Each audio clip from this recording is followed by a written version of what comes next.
بسم الله الرحمن الرحيم. السلام عليكم ورحمة الله وبركاته.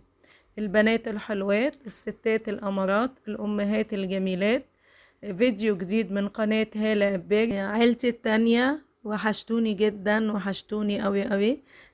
بقالي فترة ما عملتش فيديوهات. فجيت بقى مرة واحدة فيديو طويل شوية. حابة ان انا اتكلم معاكم. وحشني كلامكم، وحشني تعليقاتكم الجميلة. وانا بحبكم في الله. الفيديو ده طويل شوية، معلش بقى استحملوني فيه، وخاصة انكم وحشني قوي. رغم ان الفيديو طويل لكنه بيشتمل على افكار كتيرة. الافكار دي بقى جت على مدار سنين طويلة. لخصتها وقلت بعضها. وبعد كده ممكن ان انا انفذها عملي في فيديوهات صغيرة بالتدريج. لكن انا حبيت ان انا اقول مضمون الافكار دي مع بعضه بتلخيص كده. علشان الدراسة داخلة والافكار دي هتريحك جدا. هتريحك في المطبخ، في حياتك هتحسي ان انت منظمة. مش شايلة هم دخول المطبخ اللي معظمنا بيبقى شايل همه، وهناكل ايه بكرة وهنعمل ايه والوقت، وخاصة الست اللي بتشتغل او اللي عندها اولاد جايين من المدرسة، او اللي عندها اولاد كبار برضو، او اللي عايشة لوحدها. اكيد في فصل الشتاء الامر بيختلف يعني. فاستني لاخر الفيديو وهتشوفي الافكار ان شاء الله تعجبك. وطبعا انا كنت كل ما انفذ فكرة منهم من الافكار اللي هقولها، كنت بسجلها في سكتش عندي علشان ما انساهاش.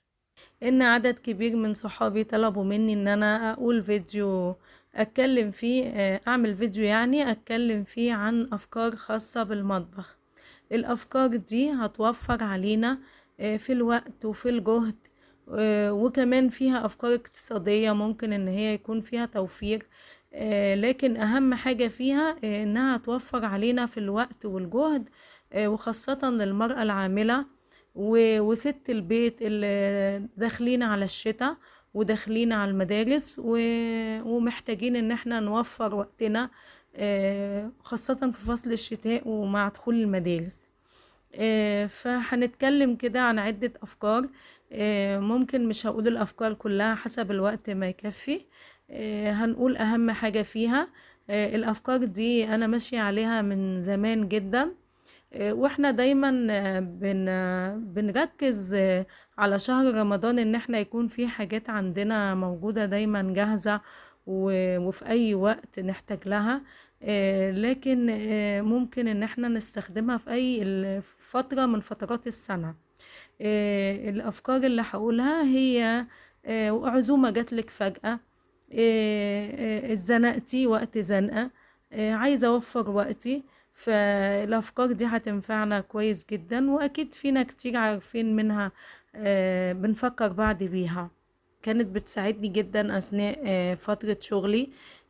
كانت بتخفف عليا كتير، يعني يمكن كنت ادخل من الباب الطبخة ما تاخدش معايا اي حاجة. فالحاجات دي انا قعدت اجمعها كده وافتكرها.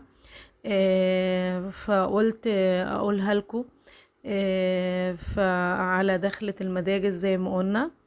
آه، وهبدأ بيها بحاجات خاصة بالمطبخ. اول حاجة هتكلم عنها هو اللحمة المعصجة. اللحمة العصاج دي انا بعتبرها اساس البيت، اساس التلاجة. اهم حاجة تكون موجودة عندي في الفريزر هي اللحمة العصاج. يعني مثلا لو عملت كيلو، عملت كيلو ونص، عملت على قد ما اقدر. اللي انا الكمية اللي انا احب اعملها هتنفعني كويس جدا في حاجات كتير. يعني ممكن استخدمها في جلاش، ممكن استخدمها في بطاطس محشية، ممكن في كريب، ممكن في رقاق، حاجات كتيرة جدا هنلاقي مثلا مكرونة بشاميل، حاجات كتير قوي اكلات هحتاج فيها اللحمة العصاج. عشان كده وجودها دايما في الفريزر عندنا معمولة جاهزة، ده هيوفر علينا وقت كبير. هتنفع مثلا، غير انها هستخدمها في حشو جلاش او بطاطس او زي ما قلنا. ده ممكن ان احنا كمان لو انا في زنقة وقت معين، ما كانش عندي لحمة في التلاجة فجأة وعايزة اعمل خضار، وفي نفس الوقت دي حاجة اقتصادية جدا، ان انا ممكن اخد منها كبشتين مثلا، او كبشة، واحطها على حلة خضار، على بسلة او على كوسة او فاصوليا، احط منها جزء من اللحمة المعصجة دي. يبقى انا كده عملت اكلة ما تكلفتش وما خدتش وقت. واعمل معاها رز، اعمل معاها سلطة، شوربة، بطاطس محمرة. هتكون اكلة كاملة وفيها كل العناصر الغذائية. ده بالنسبة للحمة المعصجة. يبقى اللحمة المعصجة دي حاجة أساسية هتكون موجودة عندنا في البيت، هنحتاجها في أي وقت، هتكون خير مساعد لينا في المطبخ. طيب طالما اتكلمنا عن اللحمة العصاج، يبقى هتكلم عن الجلاش. الفكرة اللي بعد كده هي فكرة جميلة جدا، وهي عبارة عن ايه؟ ان انا ممكن اعمل صينيتين جلاش، اعملهم واجهزهم واقطعهم واشيلهم على عدد افراد الاسرة في اكياس. مثلا لكل واحد من قطعتين لثلاث قطع حسب حجم الخرطة اللي انا مقطعها. واول ما تتعمل يدوب تبرد شوية، هشيلها علشان تبقى فريش، يعني عشان لما اجي اكلها احس ان هي مش بايتة. وهطلعها امتى بقى؟ هطلعها في الايام اللي انا محتاجة فيها اكمل السفرة. يعني مثلا انا عندي اكل معين وفاض منه شوية، فالاكل ده مش هيكفيني النهاردة، وفي نفس الوقت ما اقدرش ارميه يعني عشان حرام وكده. طب هعمل ايه؟ هكمل السفرة بايه؟ هقف اعمل اكل تاني؟ يبقى انا تعبت وما عملتش حاجة. ولو شلت الاكل ده برضو مش هيكفي. إيه، ف... فهعمل ايه؟ هاخد بقى من قطع الجلاش دي وهكمل بيها السفرة. اما اطلعها هسيبها تهدى شوية، واحطها يا اما في الميكرويف، يا اما هسخنها في طاسة تيفال وهدي عليها النار، يا اما هسخن الفرن كويس جدا وهطفيه وهدخل في الجلاش، هنلاقيه بقى سخن وبقى حلو جدا. طيب ممكن برضو نفس الجلاش مش هنستخدمه بس في ان انا هكمل بيه سفرة، ممكن استخدمه كوجبة. يعني ممكن في ناس تحبه كوجبة لوحده، جنبه بطاطس محمرة، جنبه شوية سلطة خضراء، سلطة طحينة. يعني ممكن استخدمه وجبة بروتين ومعاه نشويات، يبقى وجبة كاملة ومعاه سلطة، حلو جدا. يبقى الجلاش ده من الحاجات الجميلة اللي انا ممكن اعملها واشيلها في الفريزر، هتوفر عليا وقت وهتساعدني في اوقات كتير. بالنسبة للحمة، برضو من ضمن الافكار الحلوة اللي انا جربتها كتير جدا وبعملها دايما، وبتوفر عليكي وقت وجهد كبير، هو اللحمة. انك انت ممكن بتستخدمي لحمة مسلوقة كتير. انا من النوع اللي بيستخدم لحمة مسلوقة، فانا الكمية اللي انا عارفة هستخدمها كمسلوق بسلقها، وبشيلها، بشيل اللحمة من الشوربة، واسيب الشوربة على النار لحد ما تنقص شوية، تبقى مركزة. بطفي عليها واسيبها تبرد، وبقسم اللحمة مع كوبايتين من الشوربة، وبشيلها في علبة او في كيس في الفريزر. ولما باجي اطلعها مع كوبايتين مية سخنة، بستخدمها بعد غلوتين كده مع مية سخنة لانها كانت مركزة. بستخدمها بقى للخضار، بحط صلصة مع اي خضار. يبقى كده انا ايه؟ عملت الوجبة، ما خدتش مني اي حاجة، ما خدتش اي مجهود. ده بالنسبة للحمة، يعني زي ما قلنا هنسلقها، والطريقة اللي هنشيلها بيها ده هتوفر عليا وقت كبير. عملت اللحمة قصدي عملت الوجبة في أقل وقت، لأن أنا شايلة اللحمة مسلوقة جاهزة. بالنسبة لكفتة الرز، احنا ممكن نعمل مثلا كيلو لحمة او نص كيلو حسب ما نحب نعمله كفتة رز. هنعمل ايه بقى؟ مش هنشيلها عشان نسهل علينا، احنا ممكن نشيلها صوابع ولما نطلعها نقليها. بس طبعا الاسهل والاحلى من ده ان احنا نحمرها ونقسمها في اكياس ونحطها في الفريزر، واول ما نطلعها تطلع على الصلصة على طول عادي جدا، مش لازم نسيبها انها تفك، دي هتطلع على الصلصة على طول.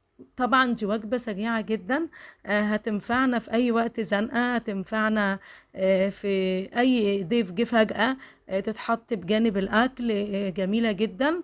والطريقة سهلة، ان انا شايلاها متحمرة جاهزة وهطلعها على طول على الصلصة او على عصير الطماطم اللي انا عاملاه.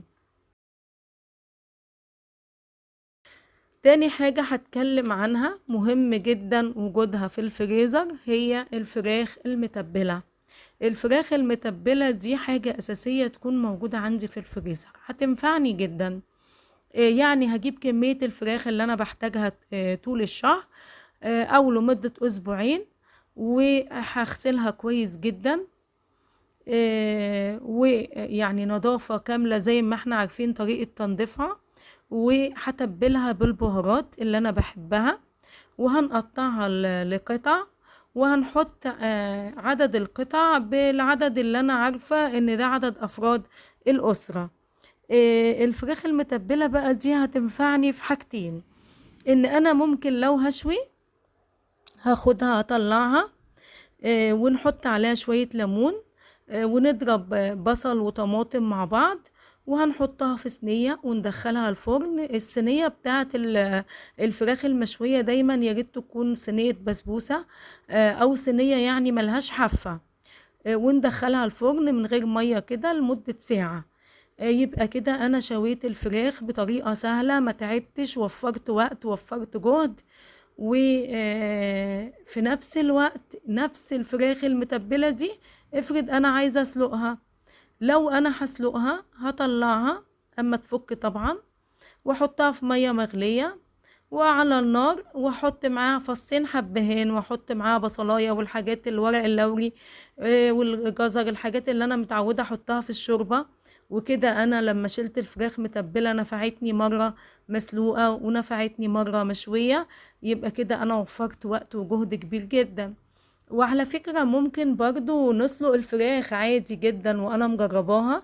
يعني انا لو سلقت الفراخ وسبتها تبرد خالص وتهدى، وحطيتها في علبة، او شلتها بالطريقة اللي انا بحبها في اكياس في اطباق فوم، ومغطياها وكل حاجة كويس جدا، وجيت حبيت بعد كده اطلعها عادي، هنسيبها تبرد تفك خالص، وبعدين هحمرها، هحطها بقى مع شوية صلصة وبهارات وادخلها الفرن. هعملها بالطريقة اللي انا عاوزاها، طلعت من الفريزر مسلوقة جاهزة، مفيش اي تعب، ووفرت كتير. برضو الشوربة بقى ممكن، انا سلقت الفراخ بقى وشلت منها في الفريزر، او سلقت الفراخ بصفة عامة، الشوربة اللي طلعت من كمية الفراخ اللي انا سلقتها هتنفعني جدا في حاجات كتير.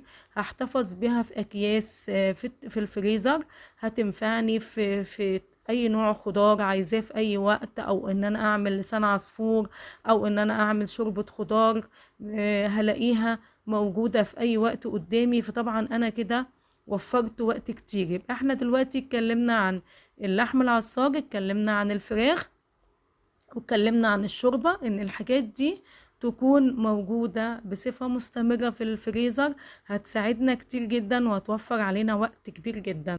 مهم جدا يكون عندي برضو في البيت بقسماط للبانيه، بستخدمه في كفتة، بستخدمه في اي حاجة. ان انا سهل جدا ان انا اجيب العيش الفينو واشقه بالطول واحمصه في الفرن كده حوالي 5 دقايق. ونسيبه ينشف بره شوية او انشفه في الميكرويف. واطحنه ونحط نص الكمية معاها دقيق، يعني احنا هنعمل البقسماط وهنحط معاه نص كمية البقسماط دقيق. وهضيف له بقى توابل، زعتر، توم باودر، بصل باودر، كزبرة، ملح، فلفل، جنزبيل بودرة. الحاجات اللي انا بحبها في التوابل هحطها على البقسماط، ويبقى كده عندي جاهز لما اجي اعمل البانيه.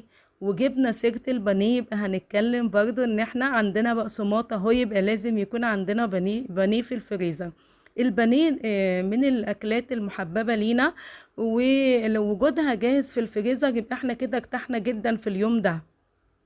هجيب مثلا كيلو بانيه او اكتر حسب ما تحبي، واتبله بقى بشوية خل والبهارات والملح والفلفل والبصل، الحاجات اللي احنا بنحب نحطها على البانيه.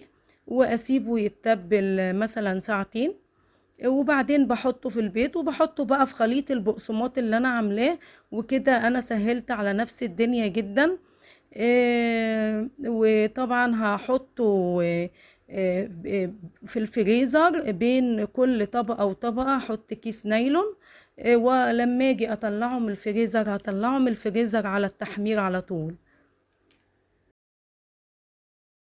مهم جدا ان احنا يكون عندنا صلصة جاهزة، طماطم، وبنعملها صلصة وبنحطها ونسيبها تبرد. لما بنحطها في الاكياس نحط نص الكيس ونبططه زي اللي بنجيبه من بره، زي كيس الملوخية اللي بنجيبه من بره. بيكون سهل علينا ان احنا نكسر الجزء اللي احنا عايزينه بس، وممكن نحتفظ بالباقي. يعني بنحط على قد الاحتياج، وما بنيجي ناخد برضو ممكن ناخد على قد الاحتياج، ان احنا بنكسر الجزء اللي عايزينه.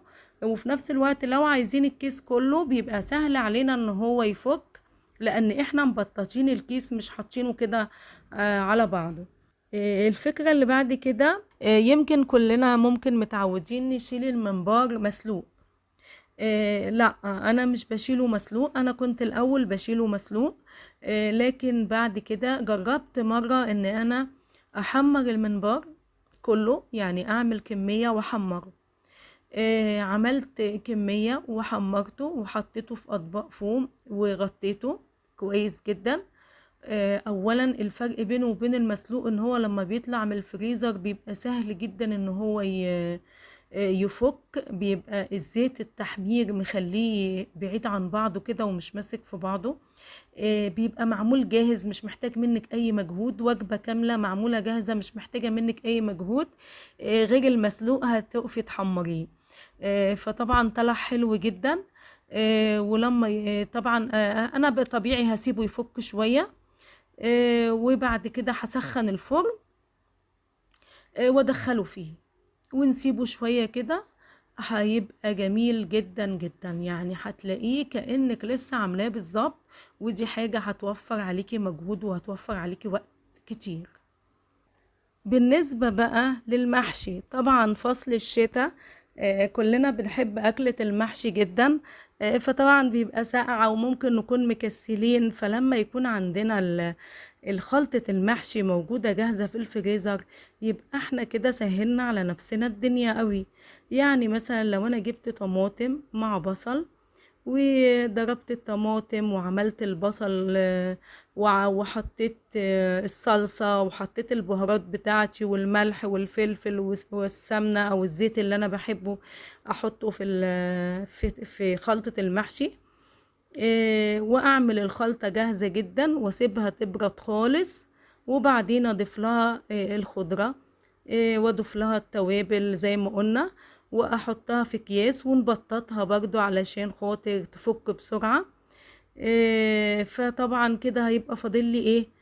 ان انا الف المحشي واحطه على النار، وعندي بقى شوربة في الفريزر، فهيبقى الدنيا سهلة قوي. ويا سلام لو عندي بقى الفراخ متبلة زي ما قلنا في الفريزر، يبقى انا كده مش هاخد في الاكلة يا دوب وقت التسوية فقط، يعني مش هتعب في حاجة. فطبعا خلطة المحشي وجودها في الفريزر ده من الحاجات اللي هتساعدنا جدا، خاصة في ايام الشتاء وفي ايام الدراسة. وطبعا بالنسبة للمحشي برضو احنا سهل جدا ان احنا برضو نجيب مثلا كرنب ونقطعه، نسلقه ونقطعه ونشيله في الفريزر. فده طبعا هيسهل اكتر، مش هياخد المحشي معايا اي وقت. من الحاجات برضو اللي انا بحب اعملها واشيلها، وبتسهل عليكي في الوقت جدا، ودي طبعا ما بتتشالش في الفريزر وبتقعد بالشهور عندك في دولاب المطبخ عادي جدا ومش بيحصل لها اي حاجة. هي ان انا بحمر كمية لسان عصفور، وبشيلها في برطمان في الدولاب مش بيجرالها اي حاجة. وبحمر كمية شعرية برضو بنفس الطريقة، بشيلها في برطمان وبتقعد شهور طويلة. وبحمر رز، للي بيحب اكلة اللي هو الرز حبة وحبة، ممكن ان احنا نحمر الرز ونشيله في برطمان في الدولاب عادي، ما بيحصلش اي حاجة. ممكن احمر كمية كنافة برضو، واحتفظ بيها. احتجت في اي وقت برضو حاجة حلوة هتكون جاهزة عندي استخدمها بالطريقة اللي احبها. وممكن برضو ان انا احط فيها سمنة، يعني احط في الكنافة سمنة وابططها كده في اكياس، اقسمها كيسين ولا حاجة يبقوا موجودين عندي احتياطي في الفريزر، وقت ما تطلع يكون سهل استخدامها جدا. في اوقات انا بعمل فيها مثلا بطاطس مسلوقة، بعمل كمية بطاطس مسلوقة وبشيل منها زي ما هي كده من غير ما اهرسها او اي حاجة. بشيلها في الفريزر، بتنفع برضو جدا. ممكن اطلعها جنب سمك ان انا اعمل سلطة بطاطس بالخل والثوم اللي احنا عارفينها. ممكن يتحط على البطاطس المسلوقة دي مثلا مايونيز، وتبقى كده جنب اطباق السفرة. ممكن احمرها البطاطس المسلوقة، ممكن اعمل بيها حاجات كتيرة جدا، بتبقى مسلوقة جاهزة، بسلقها مرة واحدة فبتوفر عليا في الوقت. وبرضو ممكن ان انا اعمل البطاطس اللي هي نص مقلية، برضو بتوفر عليا في الوقت. بس انا دايما بحب اشيل البطاطس المسلوقة، بتبقى عملية اكتر وبتستخدم في حاجات كتير. من الحاجات برضو اللي بتساعدنا في المطبخ، بتوفر علينا الوقت، ان انا طبعا اشيل الخضار متقطع. وزي ما قلنا مش شرط اشيل الحاجات دي في رمضان وبس، لا احنا ممكن طول السنة اشيل الخضار متقطع، اشيل السلق متحمر ومضروب مثلا في الخلاط، واحطه في اكياس ويبقى جاهز على اني اضيفه للقلقاس. فطبعا عندي شوربة في الفريزر، وعندي خضار متقطع في الفريزر، وعندي السلق متحمر، فخلاص الأكلة مش هتاخد مني إلا وقت التسوية. برضو من الحاجات اللي بتسهل عليكي يعني السلطة كمان اهو، يعني هتسهل علينا الدنيا جدا بقى. ان انا لما اجي اعمل سلطة، هعمل دريسنج السلطة واشيله جاهز. وده طبعا انا عملته قبل كده في تجهيزات العيد، هتلاقي اللينك بتاعه موجود عندك، بتاع الفيديو. ممكن تشوفي طريقة دريسنج السلطة وازاي ان انا اشيلها، وبشيلها برا مش في التلاجة، او ممكن تحطيها في التلاجة عادي. بتوفر عليا وقت ان انا يدوب بعمل السلطة واحط عليها الدريسنج وخلاص كده تبقى السلطة اتعملت. في بقى افكار خاصة بالمطبخ نفسه، يعني هقول بعضها كده، ولو في مرة تانية ممكن لو عملت فيديو زي ده تاني ممكن انزل بقية الافكار. في مثلا ايه لما اجي اعصر اللحمة، اول ما بحط المادة الدهنية، سواء احب احط زيت او احب احط سمنة حسب محبتي، انا بحط زيت. لما بحط المادة الدهنية، ممكن تشوحي معاها فصين مستكة. وقبل ما تطفي النار، ممكن تحطي معلقة صويا صوص. المستكة والصويا صوص بتدي طعم جميل جدا في تعصيج اللحمة. لما اجي اعمل حواوشي بقى، ممكن علشان اتحاشى حتة ان يكون في سوائل في الحواوشي، ممكن احط معلقة طحينة، مش هتبان خالص في اللحمة. او احط معلقة دقيق. معلقة الطحينة او معلقة الدقيق مش هيبان طعمها، بس في نفس الوقت هتخلي اللحمة ما تنزلش السوائل بتاعتها، فهتديكي نتيجة افضل في الحواوشي. ممكن ان احنا لو بنشيل بطاطس في المطبخ، يعني حاطين بطاطس وفي اي مكان يعني، وعايزينها تعيش اكتر البطاطس، يعني ما تبص مننا بطاطس عادية يعني بطاطس نية، وعايزينها ما تبص مننا، ممكن نحط معاها راس توم على بعضها كده بقشرها، هنحطها مع البطاطس، فده هيخليها تفضل موجودة مدة اكتر ان هي ما تبوظ. بمناسبة التوم يعني، لو حبيتي تقشري توم، ممكن في كذا طريقة بتسهل عليكي، من ضمنها ان ممكن تبشري التوم. لو بشرتي التوم هتلاقي القشر طالع لوحده والتوم طالع لوحده، يعني نبشر كده بسيط على خفيف، هيساعدك انك تطلعي القشر يعني. او ممكن هتفصصي التوم وهتحطيه في شوية مية وهتسيبيه شوية وانتي بتقشريه، مش على طول هيطلع منك، وهتنجزي بسرعة جدا الوقت. وانتي برضو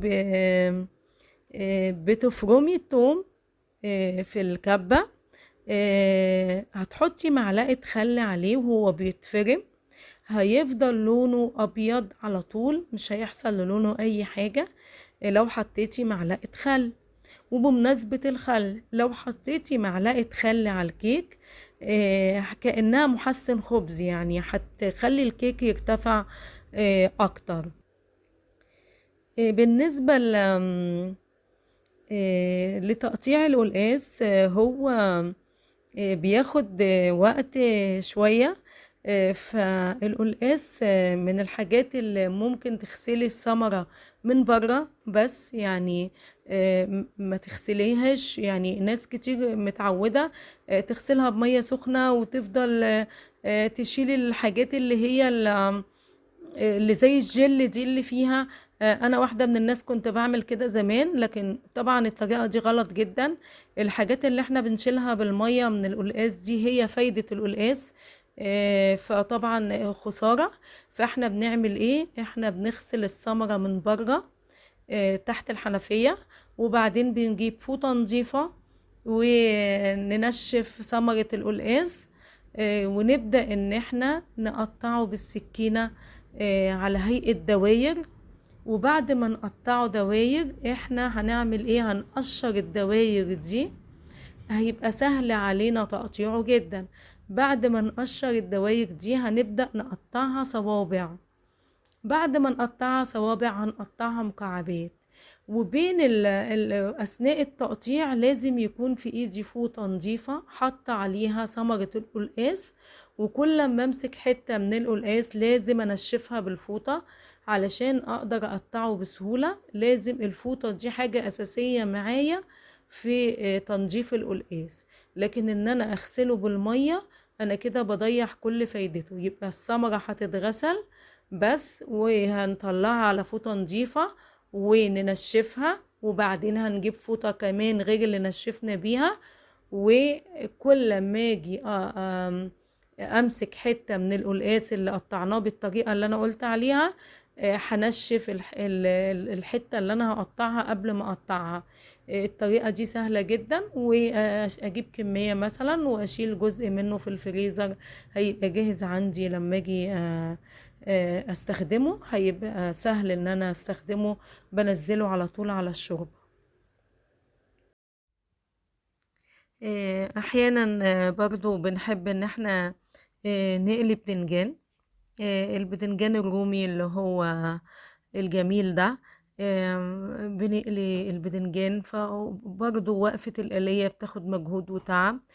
فاحنا ممكن ببساطة جدا نزود شوية في كمية البتنجان، ونقلي كمية أكتر، ونطلع البتنجان على مناديل المطبخ، ونسيبها يهدى خالص، وناخده ونقسمه في أكياس أو في علب حسب رغبتك.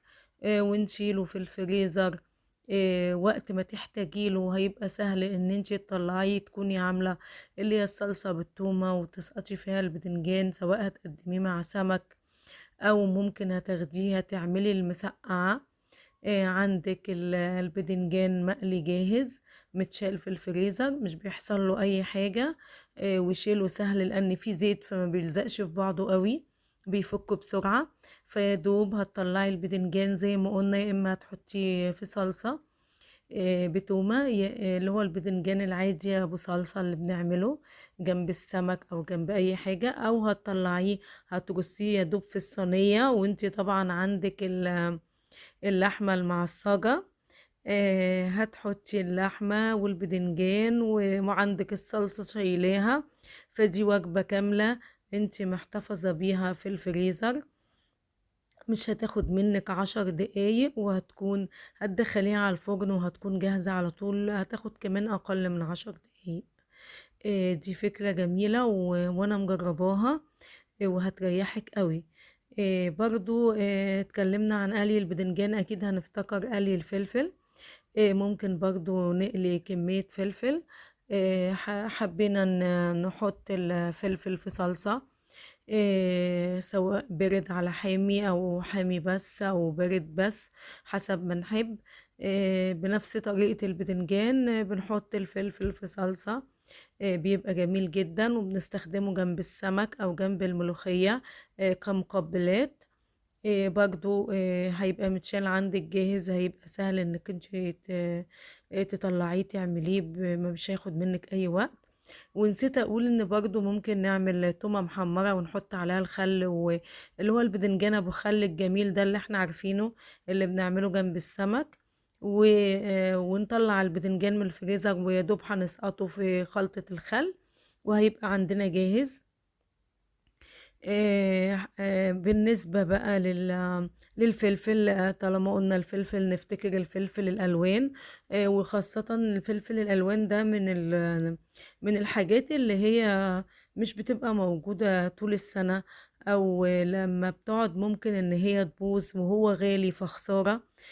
فأنا دايما بقطعه مكعبات، وبحطه في أكياس في الفريزر، وبقطع جزء منه شرايح. بينفع جدا، ولما بيطلع بيكون زي ما هو، مش بيحصل له اي حاجة في الفريزر. طبعا ممكن برضو ان انا اشيل الليمون. الليمون احيانا بيغلى وكلنا عارفين، فبنغسله كويس بمية وخل، وبنطلعه على فوطة، وننشفه بالفوطة كده، ونجيب اكياس وبس كده، نحط الليمون في الاكياس ونربط الكيس كويس، نطلع منه الهواء.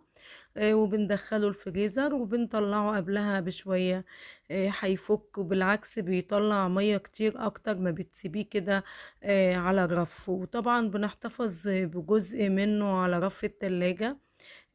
عادي ان احنا بنلف كل ليمونة في ورقة. الورق بيساعد ان الليمون بيقعد حوالي من 7 ل10 ايام، مش بيحصل له اي حاجة. آه، بالنسبة في برضو زي ما بنفكر في الفريزر، ممكن في حاجات احتفظ بيها في المطبخ، مش شرط في الفريزر، على رف التلاجة عادي. الحاجات دي هتحسسك ان البيت دايما فيه خير يعني. اعملها في البيت افضل ما اجيبها من برا. زي المربات، ممكن نعمل انواع المربى المختلفة في مواسم الفاكهة، هتوفر عليا ماديا. والمربى اللي بره مش بتبقى زي مربى البيت، بتبقى اجمل. وفي نفس الوقت بتقعد عندي مدة، بتتحط في التلاجة عادي جدا وبتبقى جميلة. وبرضو ممكن ان احنا نجيب سمك التونة، والتونة بره غالية، فدي برضو من الحاجات اللي هتوفر لي ان انا هجيب التونة وهعملها في البيت وهقسمها وجبات، او احطها في علبة في التلاجة. واما عاوز ان انا اطلع منها بتبقى حلوة جدا واحلى من التونة بتاعت بره. آه، برضو ممكن ان انا اعمل على رف التلاجة عادي بقى اللي مش الفريزر، رف التلاجة عادي، اعمل شوية حاجات كده تكون تسهل عليا لما عاوز اعمل فطار او اعمل عشاء. ممكن اعمل في الطاسة شوية فول جاهزين بالطحينة بالطماطم بكل التحبيشة الجميلة بتاعة الفول دي، واحطها في علبة واشيلها على رف التلاجة. تبقى جاهزة لو حد عايز يتعشى او يفطر او يعمل سندوتش، ياخدوا الشغل ياخدوا المدرسة ياخدوا الكلية ايا كان، فبتبقى موجودة في التلاجة للاستعمال في اي وقت. ممكن كمان ان انا اعمل علبة جبنة بالطماطم والخضرة، علبة جبنة قريش او علبة جبنة فيتا، واعملها بالطماطم واحط عليها بقدونس وزيت زيتون مثلا، بتبقى جميلة جدا. واحط العلبة دي على رف التلاجة، يبقى انا حاطة مثلا علبة فيها تونة، علبة فيها جبنة، علبة فيها فول. ممكن اما اجي اسلق بيض اسلق زيادة، واسيبه يقعد يوم او اتنين بدل ما ارجع اسلق تاني وابقى اشطفه بمية سخنة عادي جدا كأني لسه سلقاه. ممكن كمان اعمل علبة بابا غنوج، يعني اعمل علبة كبيرة بتقعد فترة، وبتستخدم كمقبلات جنب الاكل برضو. هطلعها لما اكون عندي شوي حاجة او عندي سمك، يعني بتستخدم جنب اي اكل بتبقى جميلة. بدل ما اعملها في نفس اليوم جنب الوجبة بسهل على نفسي. ممكن اعمل علبة فيها سلطة بطاطس، اللي هي البطاطس المسلوقة اللي بهرسها واحط عليها الخل والتوابل والزيت والبقدونس وكده، فبعمل علبة واحطها على رف التلاجة. بيبقى عندي بقى كذا علبة لكذا حاجة، اللي ملهوش نفس مثلا للأكل أو عايز حاجة تانية، هيلاقي عنده تونة وعنده فول وبيض وبابا غنوج وسلطة بطاطس. آه، حاجات جميلة وبتفتح النفس وتبقى موجودة في التلاجة. ما يبقاش فطارنا دايما جبنات وعشانا دايما جبنات، ممكن الحاجات دي يعني تستخدم ك تغيير في الأكل يعني. ممكن برضو نعمل علبة بدنجان بصلصة يعني عادي جدا، نحطها على رف التلاجة بتقعد، ونطلع منها نسخن على قد ما هناكل ونشيل الباقي. برضو بالنسبة للفول، هندمس كمية مثلا بدل ما احنا نشتري من برا او كل شوية نعمل نص كيلو فول، لا ممكن نعمل كيلو او كيلو ونص. ونسيبه يهدى ونقسمه في اكياس ونبططها برضو بحيث يكون سهل ان هي تفك على قد ما هستخدم، ونشيلها في الفريزر. ونفس الشيء بالنسبة للفلافل، هعمل مثلا كمية فلافل كتير واشيلها في اكياس في الفريزر. ممكن ان انا في فكرة تانية برضو ان انا اعمل سردين مملح واخليه في البيت. السردين والفسيخ المملح، الحاجات دي بتفتح النفس وبتبقى جميلة، واحيانا ما بيبقاش عندك شهية لأي خضار او اي لحوم او فراخ، هتطلعي ما بيتشالش في الفريزر ولا حاجة، ده بيتشال عادي. هتطلعي منه وهتعملي الفسيخ او هتعملي السردين وهتحمري جنبه بطاطس. يبقى ده وجبة من حاجة في البيت. والحاجات دي كلها اللي انا بقولها هتحسسك دايما ان البيت فيه خير، والبيت مليان وبحاجات غير مكلفة يعني.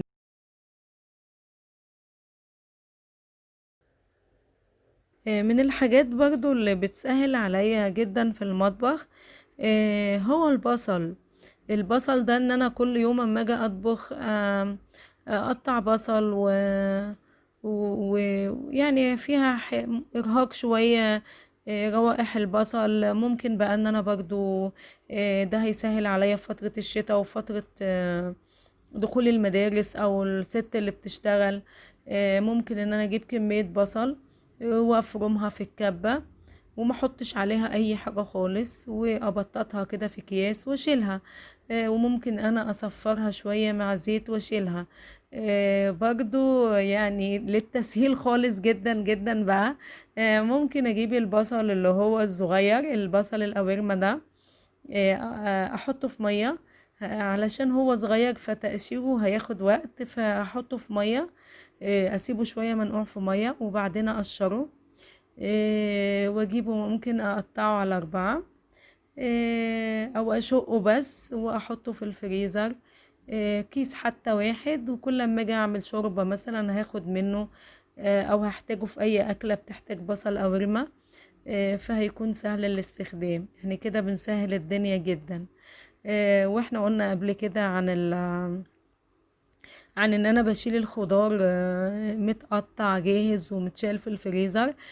برضو ممكن طبعا الكرنب واي نوع خضار ممكن اشيله جاهز في الفريزر. حتى البدنجان، يعني البدنجان اللي هو احنا بنقوره علشان نحشيه، ممكن ان احنا نقور البدنجان ونحطه في شوية مية مغلية، ونطلعه على مية بتلج او نشطفه ونسيبه يبرد خالص ويهدى، وهنشيل البدنجان مقور. هيسهل علينا طبعا. والخضرة برضو بتاعة المحشي ممكن ان نشيلها، مش شرط استخدامها للمحشي، استخدامها لأي حاجة. الخضرة دايما لما بتبقى موجودة على رف التلاجة بتبقى عرضة انها تبوظ بسرعة، فاحنا نحتفظ بكمية خضرة في الفريزر، ده بيساعدنا جدا في المطبخ. ممكن لو احنا من محبي السمبوسة، يعني ان احنا نحشيها بسطرمة وجبنة، نحشيها لحمة عصاج، نحشيها جبن، بس نحشيها خضار، ونشيل مثلا كيسين منها في الفريزر كمقبلات مع الأكل، أو نضيفها للوجبة الأساسية. دي حاجات بتبقى حلوة، وفي نفس الوقت ان انا اشيل سمبوسة جاهزة، يعني سهل. زي ما شلنا الخضار اللي هو الطازة. طيب الأكل النواشف اللي هو البقوليات، زي اللوبيا والفاصوليا، والفول. فطبعا اللوبيا والفاصوليا بسلقهم. فايه المانع ان انا لما اجي اسلق لوبيا او اسلق فاصوليا، فاروح انا اسلق كمية كبيرة، و... واجيب اكياس واحطها فيها، اقسمها حسب الوجبة. لما يكون بقى عندي عايزة اطبخ فاصوليا او عايزة اطبخ لوبيا، هيبقى سهل جدا ان انا اطلع الكيس، وعندي الطماطم جاهزة، وعندي لحمة، وهتتحط ده على ده، والوجبة ما خدتش مننا اي حاجة. مش عارفة، انا اهو سهلت الدنيا خالص. فاضل اجي احط، يعني فاضل اجي كده عندكم احط لكم اللحمة على الخضار وخلاص يعني. آم، طبعا ورق العنب طبعا كلنا بنشيله، وبيبقى سهل جدا لما نيجي نطلعه نعمله على طول. بفكركم يعني بورق العنب. الكوارع على فكرة تتنضف وبتتشال برضو. من ضمن الحاجات برضو اللي بتسهل علينا ان احنا ممكن نتبل السمك، ونحطه في اطباق ونشيله ونطلعه قبلها، وبيبقى جاهز على القلي على طول، او حسب ما اعمله صينية او كده. هيساعدني جدا. وطالما قلنا سمك، يبقى بقول حاجة انا دايما بعملها، هي ان انا بعمل علبة فيها تتبيلة السمك جاهزة، التوابل اللي انتي بتحبيها، مع شوية ليمون مع شوية خل، وبحتفظ بيهم في علبة. ولما اجي اعمل سمك اطلعهم، اخد منهم اللي انا عايزاه، وارجع الباقي الفريزر. فطبعا دي حاجة بتسهل عليكي اما تيجي تعملي. يعني لو انتي مش عايزة تشيلي السمك متبل، شيلي التتبيلة بتاعة السمك، هتسهل عليكي جدا وانتي في المطبخ. ولا طالما افتكرنا السمك، نفتكر الجمبري. الجمبري من الحاجات اللي ممكن تسويها وتشيليها. وفي فكرة حلوة كده، انك ممكن ان الجمبري اسعاره غالية وكده، ممكن تجيبي كيلو جمبري، وتقسميه، يعني مش هتقدميه كله مرة واحدة. وما تيجي تعملي سمك ممكن تطلعي لكل واحد 3 أو 4 من الكيلو ده، هيبقى حلو جدا جنب السمك، يبقى كده قدمتي وجبة سمك وجمبري يعني وما تكلفتيش كتير. ويكون معمول جاهز، ممكن ان هو يتشال، يعني تعملي الكيلو مرة واحدة وتطلعيه مع وجبة السمك، كفاية قوي 3 يعني مع السمك هيبقى حلو جدا. من الحاجات اللي بتتشال برضو وبتبقى حلوة، انا جربتها، اللي هي كباب الحلة. ممكن اعمل كباب حلة جاهز بالبصل بتاعه بالفلفل الرومي بتوابله بكل حاجة، واحطه في علبة واشيله في الفريزر لو جالي حد فجأة. يعني هيتعمل جنبه رز ابيض او سلطة وعيش، يعني حلو جدا. لو مش عايزة تشيليه كده، انت شايلة بصل، ممكن ان انت تقطعي كباب الحلة سواء اللحمة او الفراخ، بتقطعيها مكعبات جاهزة و... وتتبليها وتشيليها وبتكتبي عليها من بره كباب حلة. فبيبقى سهل عليكي. لكن كونك تشيلي وجبة مستوية جاهزة للظروف، دي حاجة طبعا بتبقى حلوة، بتبقي قاعدة مطمنة وانك في اي وقت ممكن تستقبلي اي ضيف. فانا جربت كباب الحلة، من الحاجات اللي لو اتشالت ما بيتغيرش طعمها.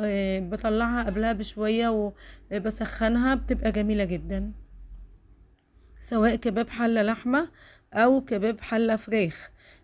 برضو الشاورما، يعني الشاورما بتتقطعي الفراخ البانيه شاورما، وبتعملي عليها تتبيلة الشاورما وبتشيليها.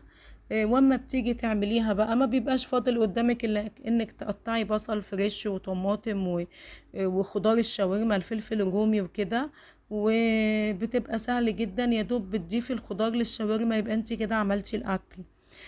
من الحاجات اللي ممكن تشيليها برضو وبتنفع جدا هي الكريب. الكريب بتعمليه وتحطيه في الفريزر، وتحطي كيس نايلون بين كل واحدة والتانية. برضو احتاجتيه فجأة العشاء او الافطار، عندك شوية لحمة عصاجة بطاطس اي حاجة انت بتحبيها، جبن، اي حاجة بتحبي تحشي بيها الكريب سواء حلو او حادق، على طول هيبقى تطلعيه فك وهتحشيه. فهيبقى سهل عليكي. الحاجات دي وانا بتكلم كده، يعني هي ممكن مش هتعملي كل ده، بس انا بقول افكار يعني. فانتي بتاخدي منها اللي يناسبك وتعمليه.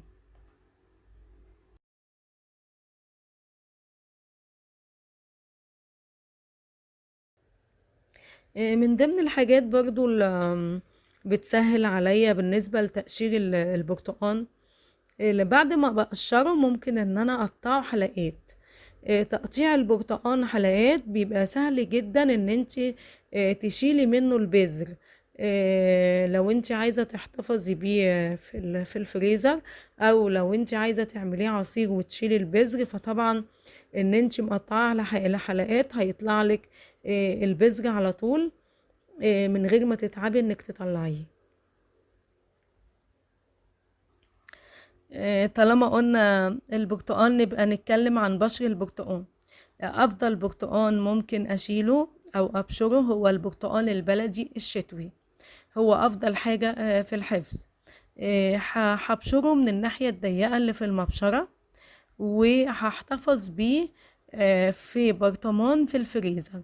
دي افضل طريقة لحفظ بشر البرتقال، ان انا هشيله في برطمان في الفريزر. بستخدمه في ايه؟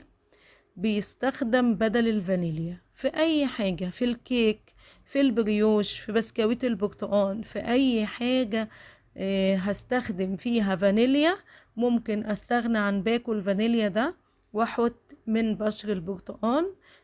بيبقى جميل جدا.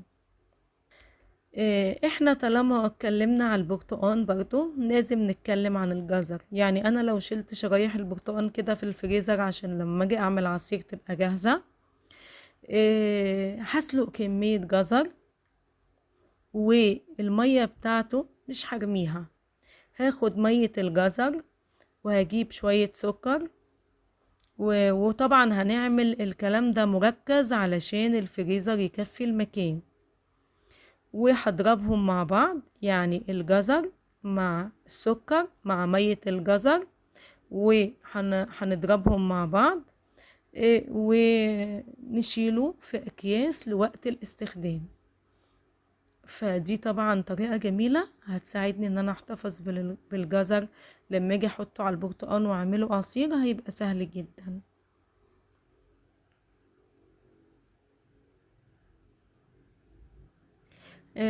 بالنسبة بقى الفاكهة، طالما اتكلمنا عن البرتقال نتكلم عن الموز.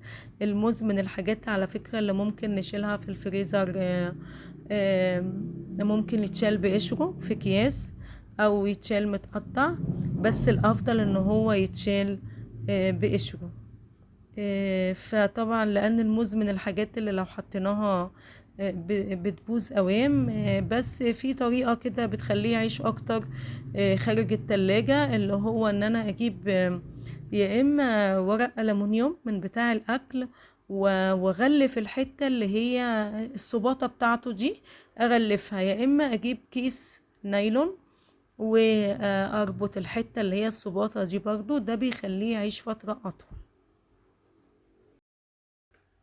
من الحاجات اللي بتسهل علينا في المطبخ برضو ان احنا لو حبينا نعمل حاجة حلوة في اي وقت، ممكن ان احنا نحتفظ بكمية شربات. يعني احنا نعمل شربات الكنافة اللي بنعمله العادي او شربات البسبوسة، ونشيله في ازايز في باب التلاجة. ولما نيجي نعمل حاجة حلوة هنلاقيه جاهز في اي وقت. عملنا لقمة القاضي، عملنا كنافة، عملنا بسبوسة، عملنا هريسة، لقينا عندنا الشربات جاهز، ده هيسهل علينا جدا. فانا اعمل كمية واشيلها واحطها في باب التلاجة، فده هيساعدني ان انا يسهل عليا الدنيا في المطبخ. وبالنسبة للمعجنات، المعجنات في حاجات منها برضو بتتشال في الفريزر. فممكن ان احنا لما نيجي نعمل بيتزا، ممكن نعمل صينيتين زيادة مثلا، ونشيلها في الفريزر لوقت ان انا محتاجة للبيتزا، هلاقيها جاهزة عندي سواء لعشاء او فطار او حتى غدا. اروح جاية مطلعة البيتزا واسيبها تهدى شوية، وبعدين ممكن اسخنها في الميكرويف او اسخن الفرن وادخلها. بتبقى زي كأنك لسه جايباها دلوقتي او لسه عاملاها دلوقتي، بتبقى جميلة جدا. ساعات انت بتشتهي الحاجة كده فجأة ومكسلة تعمليها، وخاصة للبيتزا يعني.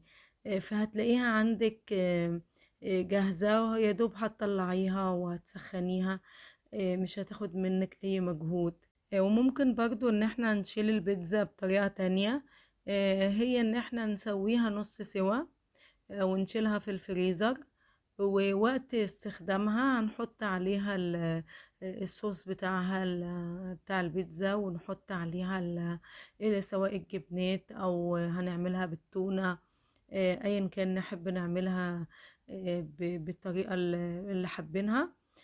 هنشيلها نص سوا وهنطلعها زي ما بنجيبها كده من الماركت، نص سوا، ونحط عليها الحاجات بتاعتها.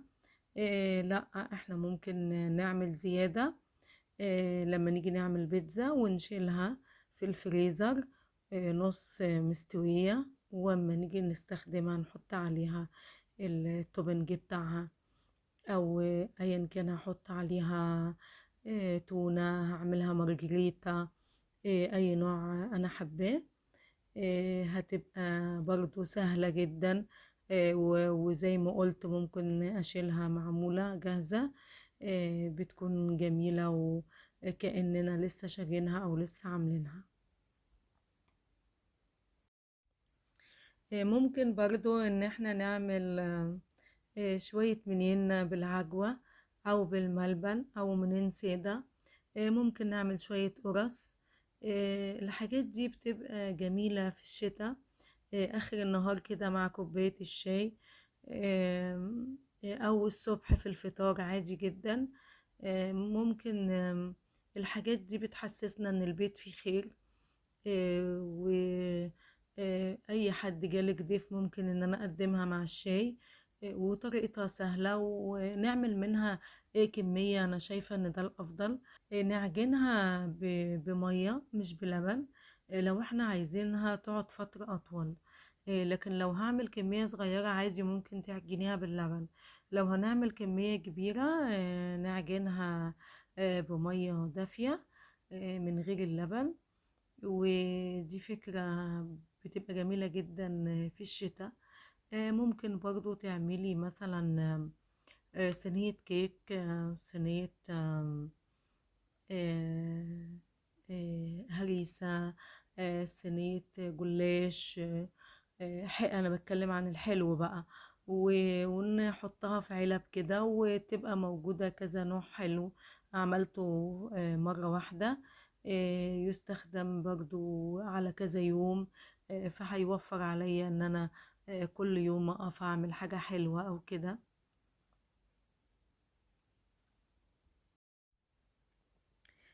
وبرضو في التلاجة على الرف ممكن ان احنا نعمل علبة جبنة قديمة ونحط عليها الزيت ونحط الطحينة. ونحط ممكن نأجل الطماطم علشان ما تبص بسرعة، نخلي الطماطم وقت الاستخدام. لو هنحط فلفل رومي عليها نخليه وقت الاستخدام. يعني ان نهرس الجبنة ونحط عليها الطحينة والزيت ونسيبها في التلاجة. هي ممكن تقعد بالطماطم والفلفل حوالي 3 4 أيام يعني. تكون جاهزة لأي حد عايز ياخدها جنب الأكل أو ياكلها مع فطير أو كده.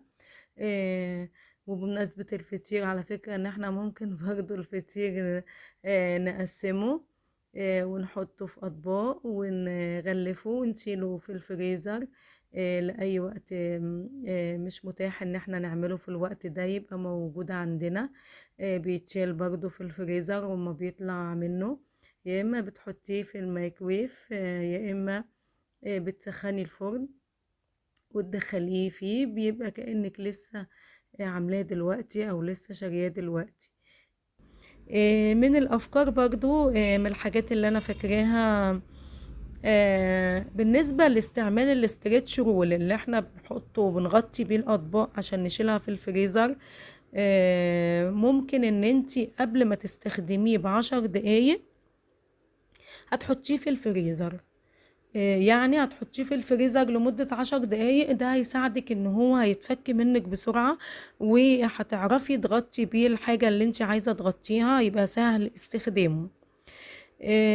ممكن برضو ان احنا لو عندنا طاسات ظهرها مش صعب تنظيفه، الصنفرة الخشنة جميلة جدا في تنظيف ظهر الطاسات. يعني احنا لو خدنا الصنفرة وقطعة صنفرة كده وحاولنا نجرب الطاسات اللي انتي فاقدة الامل انها ترجع جديدة، لا جربي بالصنفرة الخشنة هتلاقيها رجعت معاكي جديدة زي الاول. بس عشان ما تتعبيش ايديكي مش شرط تخلصيها كله في يوم واحد، يعني ممكن ان انتي كل يوم تعملي فيها جزء كده لحد ما الطاسة ترجع زي ما كانت. هي دي افضل طريقة ترجعي بيها الطاسة زي ما كانوا. بمناسبة الصنفرة بقى، ممكن ان انا الصنفرة الخشنة دي استخدمها في ايه كمان.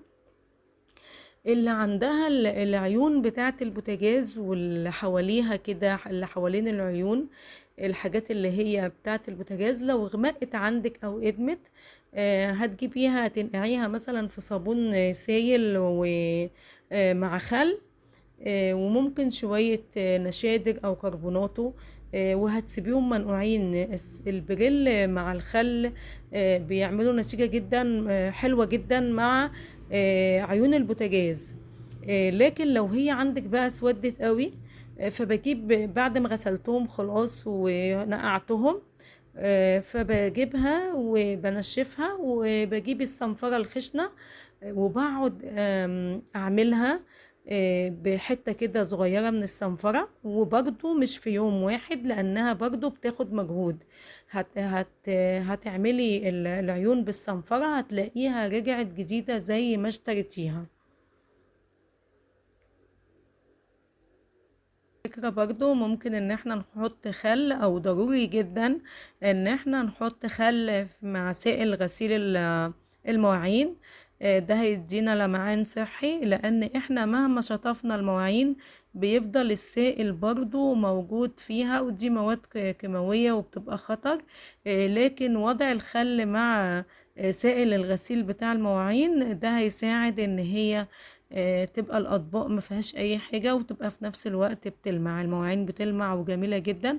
ونجرب نحط خل مع سائل غسيل المواعين. وبرضو الخل ممكن ان احنا نحطه على الملابس البيضة بدل الكلور، هيجيب نفس النتيجة. الفكرة اللي بعد كده، طبعا احنا بنستعد قبل فصل الشتاء ان احنا البيت كله بننضفه، استعداد لفصل الشتاء، وبننضف سجادنا وتبقى الدنيا كلها تمام. لان طبعا في الشتاء بيكون الانسان يعني محتاج للراحة والاسترخاء كده اكتر منه للمجهود والتعب، بحكم ان الدنيا بتبقى برد يعني، وبيبقى فيه دراسة وبتبقى فيه حاجات كتير، وشغل بقى في الشتاء وكده.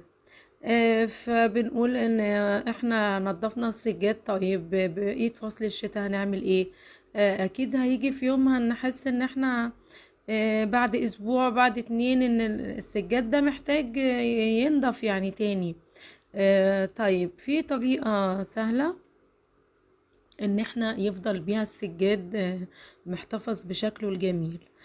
طبعا لو في اطفال في البيت، او لو في حد عنده حيوانات في البيت زي القطة كده، الاطفال مثلا حصل بقع في السجادة، او من الاحذية، او اي حاجة تانية، فطبعا فينا بيكون في ضرورة لغسيل السجادة وتنظيفها. فهنعملها بطريقة سهلة جدا. يمكن اسهل الطرق اللي انا ممكن امشي عليها في غسيل السجاد في فترة الشتاء، ان انا هجيب السجادة. طبعا هشيل لو كان في فوقيها قطع اساس يعني فوق او موبيليا فوق السجادة، هشيلها واخلي السجادة كده اللي انا هغسلها دي لوحدها. هجيب المكنسة اليدوية، المكنسة العادية، وانضف بيها السجادة كويس جدا. هنضفها كويس جدا بالمكنسة العادية عشان اقدر اتخلص من اكبر قدر ممكن من الاوساخ المتراكمة بين خيوط السجادة. شعر بقى كان، او شعر قطة، او اي حاجة ايا كانت هتطلع في بالمكنسة اليدوية. بعد كده بيبقى سهل عليا ان انا انضفها بالمكنسة الكهربائية. هجيب المكنسة الكهربائية هتطلع لي بقى التراب الموجود في السجادة، وبقيت لو في شعر حيوانات أليفة أو أي شيء هتطلعه المكنسة الكهربائية. يبقى أنا هبدأ بالمكنسة اليدوية وبعدين المكنسة اللي بالكهرباء. هعمل ايه بقى؟ ايه التركيبة او الخلطة اللي انا هستخدمها علشان اغسل بيها السجادة وبطريقة مريحة وسهلة، وانها تفضل اكبر وقت ممكن نضيفها، ولو احتجت ان انا اعملها تاني هعملها بدون تعب. هجيب ايه بقى؟ هجيب كمية متساوية من ايه؟ من المية الدافية ومن الخل الابيض، واحطهم في وعاء او اي حاجة يعني، يبقى كمية متساوية من المية الدافية والخل الابيض. وهجيب نقطتين بالظبط من صابون غسيل الصحون، ما يكونش فيه حاجة مبيضة يعني حاجة ان هي تبوظ السجادة. غسيل العادي، غسيل الاطباق العادي، يبقى نقطتين منه بقى فقط. وهجيب قطعة اسفنجية، سفنج كده، وطبعا واحدة نجيفة من الاسفنج ما كنش استخدمتها في اي حاجة، واحطها في المحلول. اجيب قطعة اسفنجية نجيفة ما كنش استخدمتها في اي حاجة، واحطها في المحلول اللي انا محضراه، اغمسها كده فيه، وابدأ ان انا افرك السجادة بيها بالفرشة يا بالفرشة الناعمة يا اما بالقطعة السفنج. بالراحة كده وافرك السجادة بيه، واقسمها اجزاء كده عشان اتحكم فيها، وعلشان منساش جزء ان انا ما عملتهوش. يبقى انا هبدأ ان انا المحلول اللي انا عملته، هجيب السفنجة او هجيب فرشة ناعمة واغمسها في المحلول، وابدأ او اغمسها في المحلول، وابدأ ان انا افرك السجادة بلطف واقسمها لاجزاء. بعد كده اجيب المكنسة اللي بالكهرباء وابدأ اشفط السجادة عشان اتخلص من الرطوبة ومن رغوة الصابون اللي هي موجودة. الخطوة اللي بعد كده هفرك السجادة مرة تانية، بس المرة دي هحط الفرشة او هجيب سفنجة تانية نضيفة واحطها في المية الدافية. يبقى المية الدافية اللي احنا جبناها في الاول هحط فيها تاني الفرشة نضيفة، او هجيب سفنجة تانية نضيفة، وهبدأ ان انا امشيها على السجادة برضو بلطف، افرك بيها السجادة بلطف مرة تانية.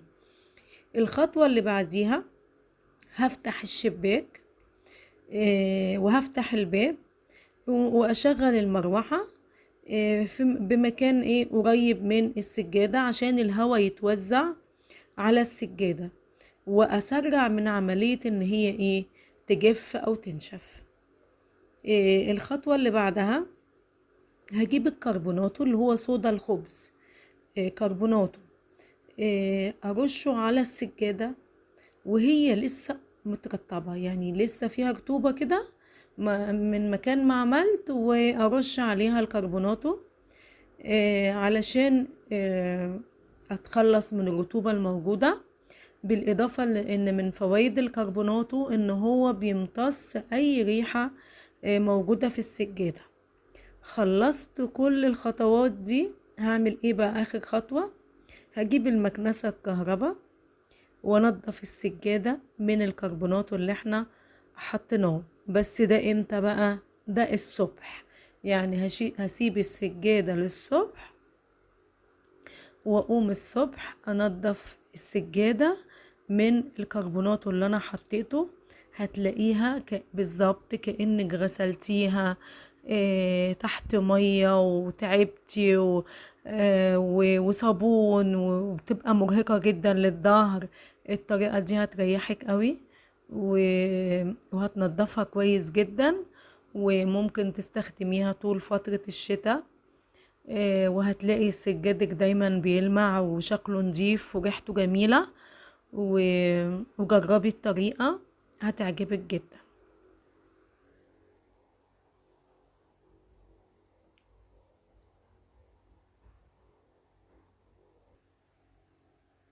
يعني بعد التعب وبعد الوقفة في المطبخ بقى، المطبخ بقى أكيد نحاول نفتكر نفسنا شوية. فهقول لكم هنا على ازاي ان احنا نعمل تنظيف عميق للبشرة. البشرة محتاجة تنظيف عميق كل اسبوع. فالخطوات بتاعته سهلة وبسيطة.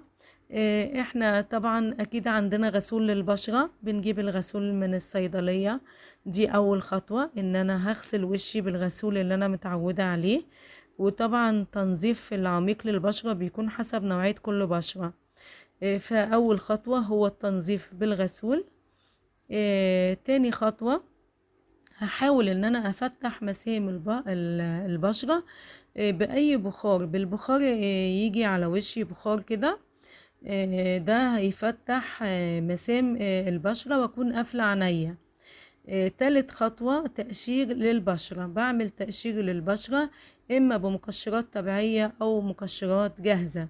يعني هشتري مقشر جاهز، هعمل حركات دائرية على البشرة، او هعملها بمقشرات طبيعية في حاجات كتيرة جدا، زي مثلا زيت زيتون مع قهوة، زي مثلا ليمون وعسل نحل وقهوة.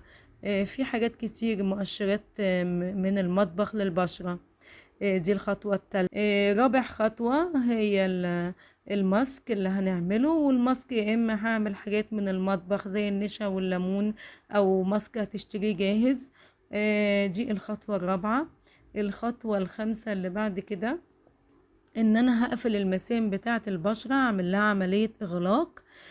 فهغسلها يا اما بموارد، يا اما هغسلها بمكعبات، يا اما هعمل حواليها يعني مكعبات تلج. اجيب مكعب تلج وامشيه حوالين البشرة.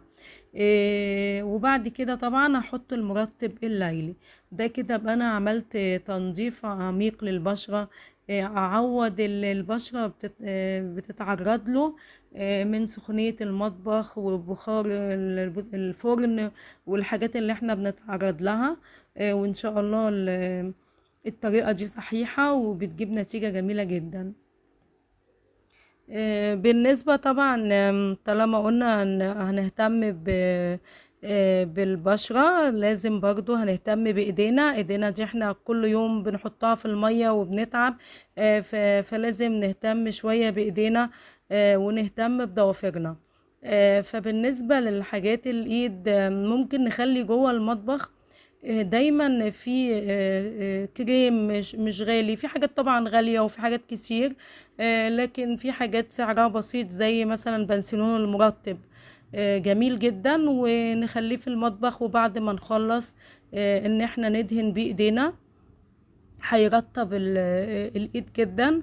وممكن برضو نعمل ضوافرنا بقشر الليمون دايما، وممكن نعملها بالمعجون. الحاجات دي هتساعد ان احنا نحتفظ بشكل الايد كويس بعد المجهود اللي احنا بنعمله في المطبخ. ممكن برضو نستخدم فيتامين ه. فيتامين ه ده حاجة مهمة للشعر ومهمة للبشرة ومقاومة للتجاعيد. استخدامه كبسولات فيتامين ه مهمة جدا لبشرتنا ولشعرنا، وهيجيب نتيجة كويسة جدا. ممكن لو عملنا عصرنا ليمون، ممكن لو عصرنا ليمون وحطيناه في الفريزر، نعمله مكعبات تلج، ونمرره على البشرة. فده هيدينا نتيجة افضل من لو كان تلج لوحده. طبعا الليمون بيغلق المسام، لو في مسام في البشرة بيغلق المسام بتاعة البشرة، بالاضافة الى ان لو في فتحات في البشرة بيساعد ان هي تلتئم. وهو مطهر، يعني الليمون مطهر للبشرة. في النهاية بقى، بعد التعب ده وبعد اليوم الطويل الشاق، لازم ان احنا نريح نفسيتنا شوية. يعني كل ست بيت تعمل لنفسها وقت كده ترتاح فيه، تعمل المشروب اللي هي بتحبه، تطفي الموبايل، تقفل الموبايل بتاعها، تقعد مع نفسها شوية ترتاح فيها. الحاجة دي هتريح نفسيتك جدا، و وهتخليك في مود كويس لاستقبال يوم جديد. وفي النهاية أتمنى يكون الحاجات اللي أنا قدمتها عجبتكم، وأتمنى أخد بيها الثواب مش أكتر. إن هي جربي اللي تقدري عليه منها أو اللي يعجبك منها. هتخفف عليكي شغل كتير في البيت، وهتخفف عليكي حاجات كتيرة. ان انت ممكن تتعبي شوية في الاول وتقولي هعمل ده وده وده، ده كتير. لأ، كل يوم اعملي حاجة من الحاجات اللي قلت عليها. وانت على فكرة ممكن يكون عندك افكار تانية، اكيد طبعا، وانا عندي افكار تانية ممكن ان انا بعد كده اقولها. ولو عندك افكار جديدة اكتبها لي في الكومنتات. وانتي في الاول زي ما قلت ممكن تحسي انك تعبتي او مرهقة من الحاجات اللي انتي عملتيها. حاولي ما تتعبيش نفسك، انك كل يوم هتعملي حاجة او حاجتين بس، بعد كده هيتكون عندك حاجات كتير. وصدقيني هتلاقي نفسك مبسوطة جدا، مش هتحسي بيها الا وقت ما تيجي تعملي الحاجة، او ما تيجي نايمة بالليل وتحسي انك مش شايلة هم بكرة انا ورايا ايه. انا ورايا حاجات بسيطة، هحط ده على ده وخلاص خلصت الاكلة. او خلص الغدا او خلص العشاء، هتحسي براحة نفسية كفيلة انها تخليكي تعملي حاجات تانية بقى وراكي في البيت، او تمارسي هوايات انتي بتحبيها، او تاخدي بالك من اولادك اكتر، او تاخدي بالك من نفسك انتي اكتر. تدلعي نفسك بقى بأي حاجة انتي بتحبيها. لازم تفتكري نفسك في وسط تعب الحياة ده كله. ف شوية تعب في الأول، بعد كده هترتاحي والله، وهتلاقي الدنيا سهلة معاكي، وهتحسي بحلاوة اللي انتي عملتيه ده. وبنفسك هتكوني متشجعة تعملي كده، وتدوري انتي على أفكار أكتر عندك. واتمنى ان الافكار دي تكون عجبتكم، واتمنى ان شاء الله تنفذوها وتقولوا لي اللي عمل منها حاجة يقول لي. هكون مبسوطة جدا. وحابة اقول لكم اللي عجبكم الفيديو، لايك وشير واشتراك في القناة للي لسه ما اشتركتش. وبحبكم في الله، والسلام عليكم ورحمة الله تعالى وبركاته.